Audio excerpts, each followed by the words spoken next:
Good evening all of you. कैसे हैं आप सभी? मैं माधुरी वेलकम करती हूँ आप सभी का एमडी लो क्लासेस में। आज हम चैप्टर 6 स्टार्ट करने वाले हैं बीएनएस का। इससे पहले हमने चैप्टर 1 से चैप्टर 5 एंड सेक्शन 1 से 99 कवर कर लिया है। बीएनएस की पूरी प्लेलिस्ट एमडी लो क्लासेस पे अवेलेबल है।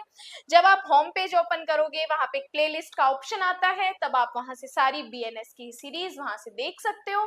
उसके अलावा जो बीएनएस के एमसीक्यूज है वो भी 15 तारीख से स्टार्ट होने वाले हैं, लेकिन वो वही स्टूडेंट ले पाएंगे जो एमडी लो क्लासेस के मेंबर है। तो फटाफट मेंबरशिप ज्वाइन कर लो। ओनली 59 रुपीज की है, जिसमें आप बीएनएस के एमसीक्यू सेक्शन 1 से लेके ले पाओगे। चलिए स्टार्ट करते हैं। आज हमारा सबसे इंपॉर्टेंट सेक्शन है बीएनएस का। देखो, बीएनएस में सबसे इंपॉर्टेंट सेक्शंस होते हैं murder, culpable homicide and rape. बाकी सेक्शंस इंपॉर्टेंट होते हैं, लेकिन ये सबसे हाईएस्ट लेवल के इंपॉर्टेंट होते हैं, क्योंकि कब कल्पेबल होमिसाइड लगता है, कब मर्डर लगता है, ये सारी चीजें मैं आपको एकदम शॉर्ट में बताने वाली हूँ। आज हम एक ही सेक्शन कवर करेंगे जो कि कल्पेबल होमिसाइड के बारे में बात करते हैं। देखो, कल्पेबल होमिसाइड में ऐसे एक्सप्लेनेशन भी दे रखे हैं जो हमें बताता है कि अगर ऐसा कोई काम होता है तो उस पे आपराधिक मानववध न लग के हत्या का सेक्शन लगेगा। चलिए स्टार्ट करते हैं। चैप्टर 6 डील करता है मानव शरीर पर प्रभाव डालने वाले अपराधों के विषय में, कि of offences affecting the human body. देखो, सेक्शन कहता है 100 आपराधिक मानववध या कल्पेबल होमिसाइड। अब आप क्या कर रहे हो? आपराधिक तरीके से किसी मानव का वध कर रहे हो। देखो, आपराधिक मानववध और मर्डर में एक मेजर जो डिफरेंस होता है वो होता है कार्य का। मतलब दोनों में पर्सन तो मर रहा है, लेकिन कब मर्डर लगता है, कब कल्पेबल होमिसाइड लगता है। ध्यान से बात सुनना, बहुत इंपॉर्टेंट बता रही हूँ कि कल्पेबल होमिसाइड में जब कोई पर्सन मरता है तो उसमें पॉसिबिलिटी ये होती है कि उस काम से कोई मर भी सकता है, कोई बच भी सकता है। मतलब पर्सन ऐसा काम कर रहा है जिसमें इंसान मर भी सकता है और बच भी सकता है। अगर 1% भी आपको लगता है कि यस चांस है बचने के, तब जाएगा कल्पेबल होमिसाइड में। लेकिन मर्डर में क्या होता है, 100% ये चांसेस होते हैं कि उसमें मरेगा ही मरेगा। जैसे एक एग्जांपल से बताती हूँ कि मैं क्या कर रही हूँ, सामने खड़ी होकर एक पर्सन को पिस्टल से शूट कर रही हूँ। मेरे सामने पर्सन खड़ा है और मैं उसको पिस्टल से शूट कर रही हूँ। तो अब आप बताइए कि पॉसिबिलिटी है या नहीं है? 100% पॉसिबिलिटी है मरने की या 99% मरने की है? देखो, अब मैं सामने खड़े पर्सन पे शूट कर रही हूँ तो 100% पॉसिबिलिटी है कि इंसान मरेगा ही मरेगा।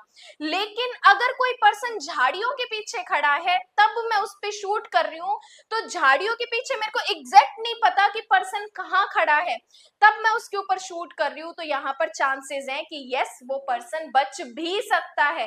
तो जब भी आपका माइंड ये कहे कि यस 1% भी चांस है बचने का, लेकिन फिर भी वो इंसान मरता है, तो कल्पेबल होमिसाइड। और 100% एक्ट ऐसे किया है कि इंसान मरेगा ही मरेगा, तो किस में जाएगा? मर्डर में जाएगा। तो आइए स्टार्ट करते हैं। सबसे पहले आपराधिक मानववध। देखो, कल्पेबल होमिसाइड में सारे के सारे की पॉइंट्स हमारे लिए वेरी इंपॉर्टेंट। क्या कहा? जो कोई नंबर 1 मृत्यु कारित करने के आशय से, क्या कहा? इंटेंशन क्या है? डेथ करने का है। दूसरा, या ऐसी शारीरिक क्षति कारित करने के आशय से। पहला आशय क्या है? या तो किसी पर्सन को मारने का इंटेंशन है, या किसी पर्सन का शारीरिक क्षति करने का इंटेंशन है, जिससे मृत्यु कारित हो जाना संभाव्य हो, जिससे पॉसिबिलिटी है कि उस इंसान की डेथ हो सकती है। या नंबर 3, यह ज्ञान रखते हुए कि यह संभाव्य है कि वह उस कार्य से मृत्यु कारित कर दे। अब उसको ये नॉलेज है कि जो वो काम कर रहा है उससे उस पर्सन की मृत्यु कारित कर दे। नंबर 4, कोई कार्य करके, अंडरलाइन करो क्या कह रहा है, कोई ऐसा कार्य करके मृत्यु कारित कर देता है तो वह आपराधिक मानववध का अपराध करता है। तो पहला इलस्ट्रेशन, पहला की पॉइंट्स मृत्यु करने के आशय से, दूसरा की पॉइंट शारीरिक क्षति करने के आशय से, तीसरा यह नॉलेज रखते हुए, कोई कार्य करता है जिससे इंसान की मृत्यु होती है तो वह आपराधिक मानववध करता है, ऐसा कहा जाता है। तो आपराधिक मानववध में क्या होता है, इंटेंशन आपका डेथ करने का हो सकता है, इंटेंशन आपका बॉडीली इंजरी करने का हो सकता है, इंटेंशन आपके पास नॉलेज हो सकती है कि उस काम से कोई पर्सन मर भी सकता है, तो वो इंसान क्या करता है, कल्पेबल होमिसाइड करता है। इंग्लिश में रीड करते हैं, whoever causes death by doing an act with the intention of causing death। अब इंटेंशन क्या है, causing death करने का, और with the intention of causing such bodily injury करने का, शारीरिक क्षति करने का, as is likely to cause death, और with the knowledge, तीसरा की पॉइंट हमारा क्या है, with the knowledge that he is likely by such act to cause death commits the offense of culpable homicide। तो जब ऐसा कोई अपराध किया जाता है तो वो culpable homicide में काउंट होता है। तो ये चारों पॉइंट्स याद रखने हैं। जब आप मर्डर का सेक्शन पढ़ोगे तो मर्डर में हमें कोई कार्य न देकर कहा है कि वह कार्य करके, culpable homicide में कहता है कोई कार्य करके, मर्डर में कहता है वह कार्य करके। तो यहां पर आपको ये चीजें याद रखनी है। देखो अब क्या हुआ, मर्डर और कल्पेबल होमिसाइड। अब यहाँ पर आप कहोगे कि मैडम यहाँ पर भी तो डेथ करने का इंटेंशन है, तो मर्डर क्यों नहीं लग रहा।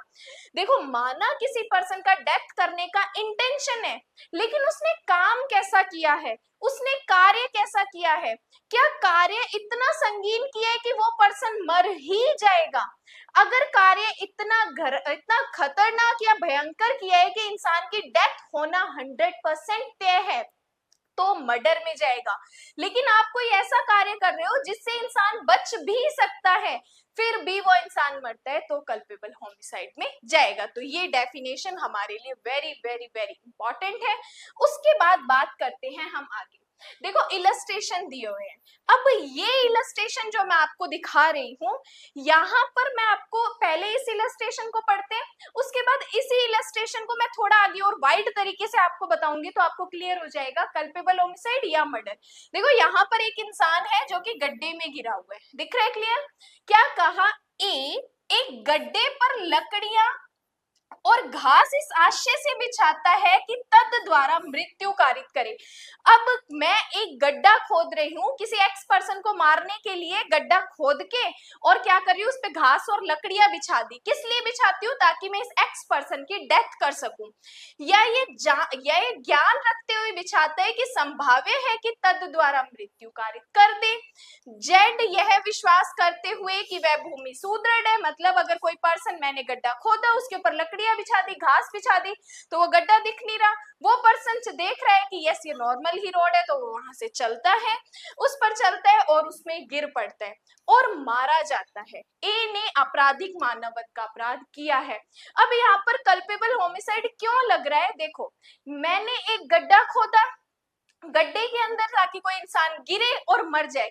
अब आप बताओ कि गड्ढे के अंदर कोई इंसान गिरेगा तो 100% ये पॉसिबिलिटी है क्या कि वो मर ही जाएगा, नहीं। गड्ढे में गिरने से इंसान बच भी सकता है, माना उसका हाथ पैर टूट जाए, लेकिन पॉसिबिलिटी है बचने की, 1% चांस है।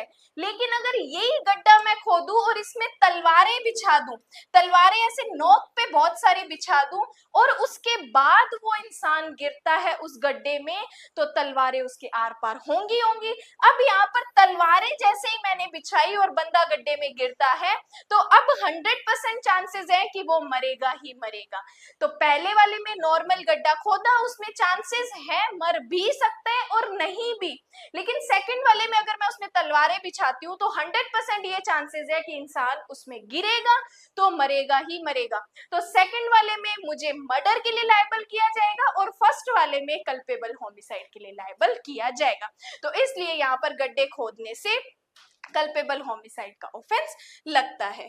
उसके बाद बात करते हैं नेक्स्ट इलस्ट्रेशन। देखो नेक्स्ट इलस्ट्रेशन थोड़ी सी अच्छी कोशिश की गई है आपको समझाने के लिए। पहले इलस्ट्रेशन पढ़ते हैं, उसके बाद इस पिक्चर के माध्यम से समझते हैं। क्या कहा, ए यह जानता है कि जेड एक झाड़ी के पीछे है, बी यह नहीं जानता, जेड की मृत्यु करने के आशय से यह संभाव्य जानते हुए कि उससे जेड की मृत्यु कारित होना संभाव्य है, बी को उस झाड़ी पर गोली चलाने के लिए ए उत्प्रेरित करता है, बी गोली चलाता है और जेड को मार डालता है। यहाँ यह हो सकता है कि मैं किसी भी अपराध का दोषी न हो, किंतु ए ने आपराधिक मानवत का अपराध किया है। अब देखो समझो, यहाँ पर दो पर्सन खड़े हैं, यहाँ पर दो पर्सन खड़े हैं, ये बाद वाला जो पर्सन है बी, ये जानता है कि यहाँ पर एक पर्सन छुपा हुआ है, लेकिन ये जो ए नामक पर्सन है ये नहीं जानता कि यहाँ झाड़ी के पीछे बी नामक पर्सन है। दो पर्सन दिख रहे हैं, जो पीछे वाला पर्सन है वो जानता है कि यहाँ पर ये जेड पर्सन जो है झाड़ी के पीछे छुपा हुआ है, लेकिन ये वाला पर्सन जो शूट कर रहा है इसको नहीं पता कि ये पर्सन यहाँ पे छुपा हुआ है। पीछे वाला पर्सन इस आगे वाले पर्सन को अबैट करता है कि तू झाड़ी के पीछे गोली चला, क्योंकि पहले के टाइम में जैसे शिकार करते थे वैसे ये इसको तो पता है कि ये यहाँ पे है, लेकिन इसको नहीं पता। इसने बी ने क्या किया, ए को अबैट किया कि गोली चला। अब इसने गोली चलाई तो ये बंदा यहाँ पे मर जाता है। अब यहाँ पे इस ए पर्सन को तो किसी भी अपराध के लिए लायबल नहीं करेंगे, क्यों? क्योंकि इसको तो ये नहीं पता था कि ये पर्सन यहाँ पे है, लेकिन इस वाले पर्सन को कल्पेबल होमिसाइड के लिए लायबल ठहराएंगे। अब देखो यहाँ पर कल्पेबल होमिसाइड इसलिए क्योंकि झाड़ी के पीछे ये छुपा है, तो निशाना चूक भी सकता है। निशाना जरूरी नहीं है कि 100% लगेगा ही लगेगा। अब इसका निशाना लगता है और ये पर्सन यहाँ पे मारा जाता है, तो इस बी नामक पर्सन ने जो इसके पीछे है इसने कल्पेबल होमिसाइड किया और इसने किसी प्रकार का कोई अपराध नहीं किया है, तो इसलिए ये इलस्ट्रेशन कहते हैं कल्पेबल होमिसाइड।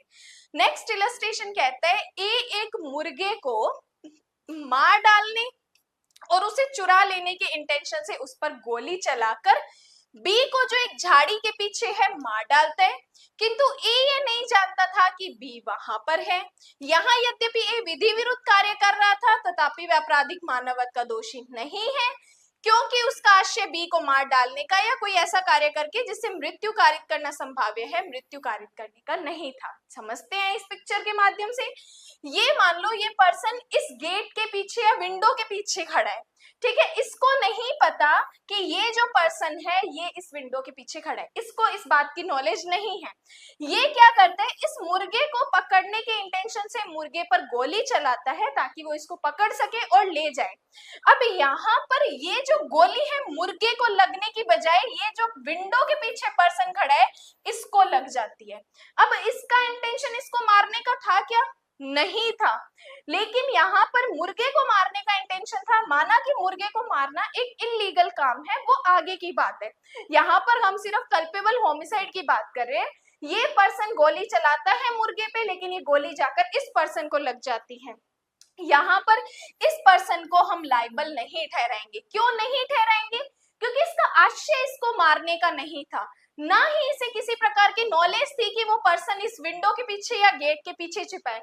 ये मारना चाहता था इस मुर्गे को, गलती से गोली लग गई इसको, तो इसलिए इसे ना तो कल्पेबल होमिसाइड के लिए ना ही मर्डर के लिए लायबल ठहराएंगे। भले ही इसे कोई इलीगल काम करने के लिए, किसी जानवर को मारने के लिए दोषी ठहरा सकते हैं, लेकिन कल्पेबल होमिसाइड के लिए इसे लायबल नहीं ठहराएंगे, क्योंकि कल्पेबल होमिसाइड कहता है कि आपका इंटेंशन डेथ करने का होना चाहिए, आपका इंटेंशन शारीरिक क्षति करने का होना चाहिए, आपके पास नॉलेज होनी चाहिए कि आपके काम से कोई पर्सन मर सकता है, तब आपके ऊपर कल्पेबल होमिसाइड लगेगा। तो ये तीसरा इलस्ट्रेशन भी हमारे लिए वेरी इंपॉर्टेंट है।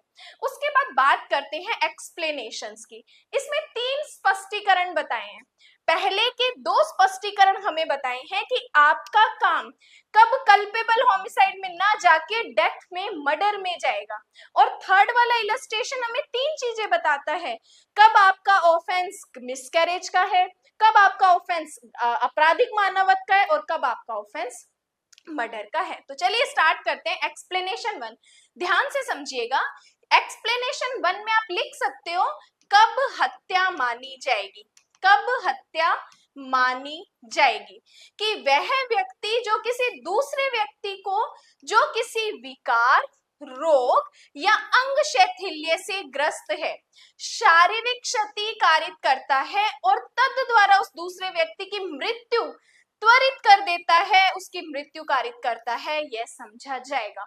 मतलब कि आपको पता है कि कोई ऐसा पर्सन जो किसी बीमारी से, रोग से, विकार से, अंग शैथिल्य से ग्रस्त है, उसके बावजूद भी आप उससे ऐसा हमला करते हो जिसमें आपको इसकी नॉलेज है कि उस काम से या उस अटैक से वो पर्सन मर सकता है, तब आपने ऐसी बॉडीली इंजरी की, उसके बाद वो पर्सन मरता है, तो आपने कल्पेबल होमिसाइड ना करके आपने क्या किया है, मर्डर किया है। जैसे आपको पता है कि एक एक्स नाम का पर्सन, उसके माइंड की जो नसें हैं वो खराब है, अगर उस पे थोड़ी सी भी चोट लगती है तो ये उसके लिए बहुत ज्यादा रिस्की हो सकता है। अब आपकी उससे दुश्मनी थी, आप ये सोचते हो कि मैं उसके दिमाग पे वार करता हूं, बाद में ये बोल दूंगा मुझे नहीं पता था, लेकिन जब आपने उसके दिमाग पे वार किया और आपके वार से वो इंसान थोड़े दिन बाद, 1 या 2 दिन बाद मर जाता है या ऑन द स्पॉट मरता है, तो अब आपको मर्डर के लिए लायबल ठहराया जाएगा। क्यों? क्योंकि आपका इंटेंशन क्या था, उस पर्सन को मारने का था। तो एक्सप्लेनेशन 1 कहता है कब आपका काम कल्पेबल होमिसाइड में ना कि मर्डर में काउंट होगा। कि explanation, a person who causes bodily injury to another who is laboring under a disorder, disease or bodily infirmity and thereby accelerates the death of that other shall be deemed to have caused his death। तो क्या समझा जाएगा कि उसने हत्या की है, ऐसा समझा जाएगा। देन आता है एक्सप्लेनेशन 2। एक्सप्लेनेशन 2 कहता है कि जब आपसे किसी पर्सन को ऐसे हर्ट होता है, ऐसी शारीरिक क्षति होती है जिसमें आपके पास टाइम है कि आप उस पर्सन की लाइफ को बचा सकते हो, फिर भी आप उसकी लाइफ को नहीं बचाते और वो बंदा मर जाता है, तो आपने मर्डर किया है। जैसे कि मान लो आप रोड से जा रहे थे और आपने रोड से जाते हुए किसी पर्सन को इतनी जोर से टक्कर मारी और आप पीछे से रुकते भी नहीं हो, जबकि आपको ये दिख रहा है कि मैंने किसी पर्सन का एक्सीडेंट कर दिया है, उसके बावजूद भी आप नहीं रुकते हो। बाद में पता चलता है थोड़े दिन बाद कि उस पर्सन की हत्या हो चुकी है, तो अब यहाँ पे हम आपको मर्डर के लिए लायबल ठहराएंगे। लेकिन अगर आप वहां पर रुक के उस पर्सन को प्रॉपर ट्रीटमेंट दिलवाते हो, उसका इलाज करवाते हो, तो शायद आपको मर्डर के लिए लायबल नहीं ठहराया जाएगा, क्योंकि अगर उसे ट्रीटमेंट दिलाया जाए तो शायद वो बच सकता है। तो ये कहता है सेकंड एक्सप्लेनेशन, जहां की शारीरिक क्षति से मृत्यु कारित की गई है, पहले आपने ऐसी बॉडीली इंजरी की है जिससे डेथ हो गई है, वहां जिस व्यक्ति ने ऐसी शारीरिक क्षति कारित की हो उसने वह मृत्यु कारित की है, ये समझा जाएगा यदि उचित उपचार और कौशल पूर्ण चिकित्सा करने से वह मृत्यु रोकी जा सकती थी। अगर आप उसे ट्रीटमेंट दिला देते तो शायद उसकी डेथ को प्रोटेक्ट किया जा सकता था, लेकिन आपने ट्रीटमेंट नहीं दिलवाया और उस शारीरिक क्षति से वो पर्सन मरता है, तो आपने मर्डर किया है। Where death is caused by bodily injury, the person who causes such bodily injury shall be deemed to have caused the death although by restoring to proper remedies and skillful treatment of death might have been prevented। अगर उसकी death को रोका जा सकता है proper treatment से, अगर आपने नहीं दिलाया उसको ट्रीटमेंट जबकि आपके पास टाइम था, आप दिलवा सकते थे, नहीं दिलवाया, बंदा मरता है, तो आपको मर्डर के लिए लायबल ठहराया जाएगा। तो ये दोनों एक्सप्लेनेशन 1 और एक्सप्लेनेशन 2 कहता है भले ही इनको हमने कल्पेबल होमिसाइड में बताया है, बट अगर आपका कार्य ऐसे में आता है तो आपको मर्डर के लिए लायबल ठहराया जाएगा। फिर बात करते हैं थर्ड एक्सप्लेनेशन। थर्ड एक्सप्लेनेशन हमें 3 बातें बताते हैं। 3 बातें समझना जो मैं आपको समझा रही हूं, उससे आपका एक्सप्लेनेशन थर्ड क्लियर हो जाएगा। पहला कहता है कि अगर आप किसी माँ के गर्भ में किसी बच्चे को मारते हो तो वह आपराधिक मानववध नहीं है। यस, हमें पता है, क्योंकि माँ के गर्भ में बच्चे को मारना दैट इज कॉजिंग मिसकैरेज, क्या है ये, गर्भपात कारित करना है। दूसरा कहता है कि जब कोई बच्चा माँ की वोम्ब से अभी बाहर आ रहा है, मतलब उसका एक भाग माँ के गर्भ से बाहर निकल आया है, अगर आप तब उस बालक को या शिशु को मारते हो तब आपने कल्पेबल होमिसाइड किया। और तीसरी बात, जब बच्चा माँ के गर्भ से पूरा बाहर आ गया है उसके बाद आप अगर उस बालक को मारते हो, शिशु को मारते हो, तो आपने मर्डर किया है।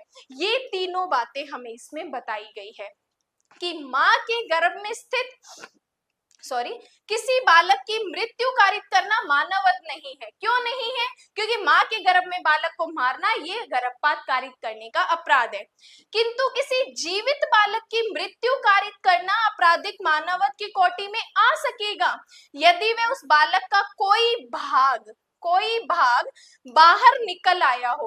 कोई भी एक पार्ट अगर जब माँ के गर्भ से बालक का बाहर निकल कर आता है तब आप उसे मारते हो तो कल्पेबल होमिसाइड होगा।